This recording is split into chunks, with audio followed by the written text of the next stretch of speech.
Okay, I want to talk to you about something real quick. Oh, it's probably going to get a few cops mad at me, but oh well. First off, I need a little backstory.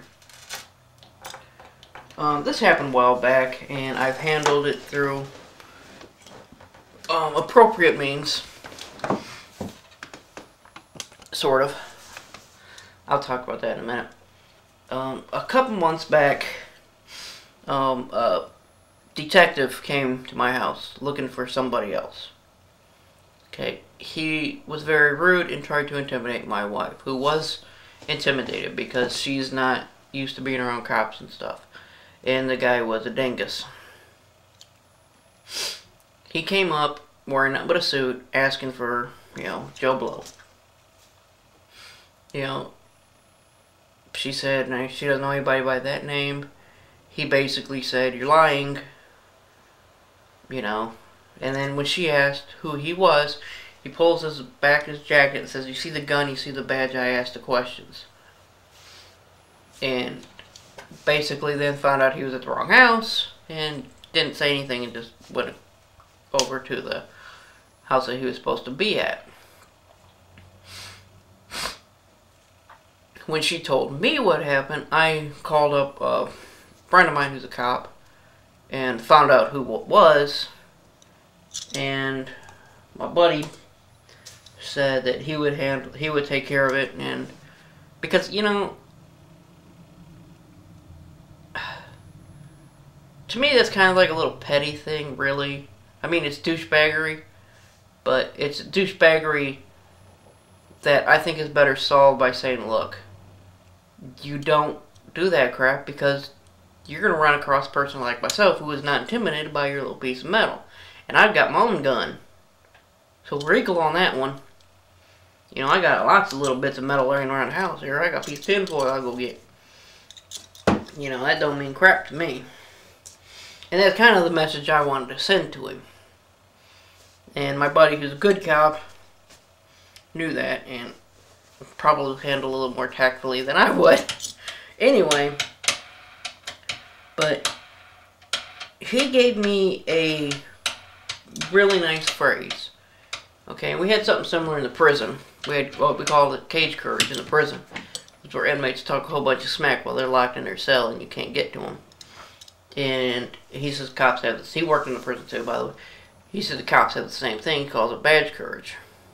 That when you get that nifty little piece of metal, all of a sudden you're Superman and stuff.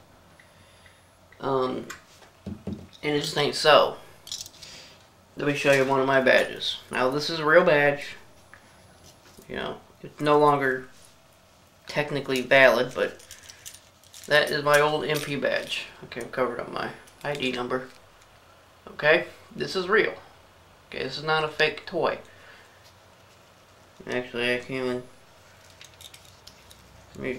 I'll even take it off of there and show you the back. Okay?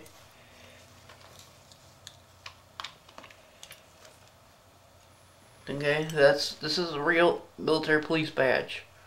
Okay? This is not some fake toy or nothing. Anyway, this badge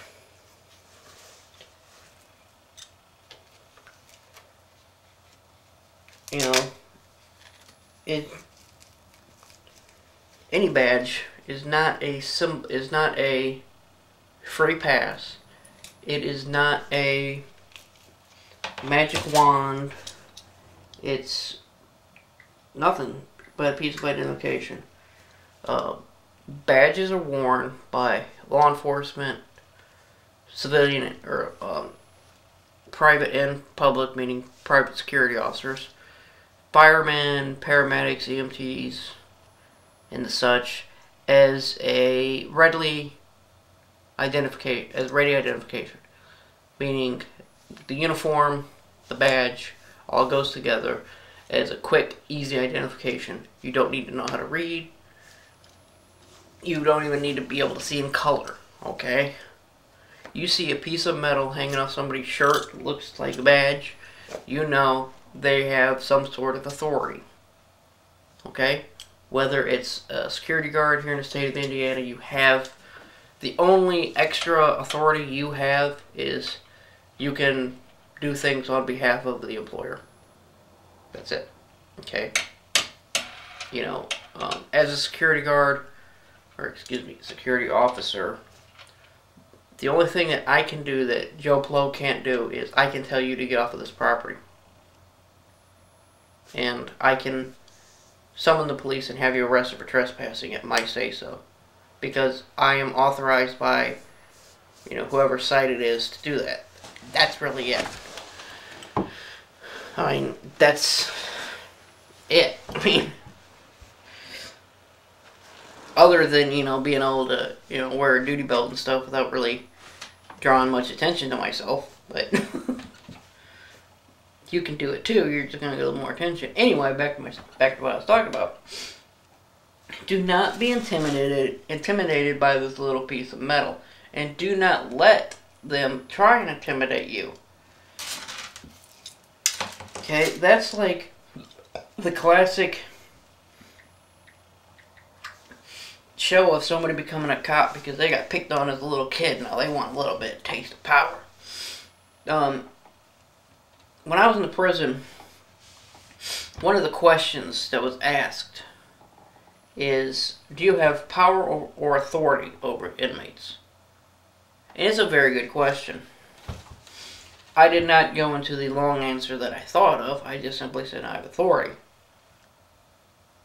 Because that's all you have. You do not have power over them. In a way. In a minute I'll tell you my long answer because I think it's very good. Okay? You have authority. And that authority does not come from this little piece of metal. It does not come with that pistol on your hip. Okay. Now back to my answer. My true answer, what I really wanted to say was I have both. I have the authority to enforce rules, regulations, and laws, and I have the power to change their minds. I'm in a unique position to show them that members of authority, police, and what have you are not all jerks. They're not all out to get you. They're not all morons. I have that power. Because you put me in this position and you authorize me to have a little bit of discretion. Okay? And you also have authorized me and given me that power to sit and listen to them. And that's a very important thing. Okay?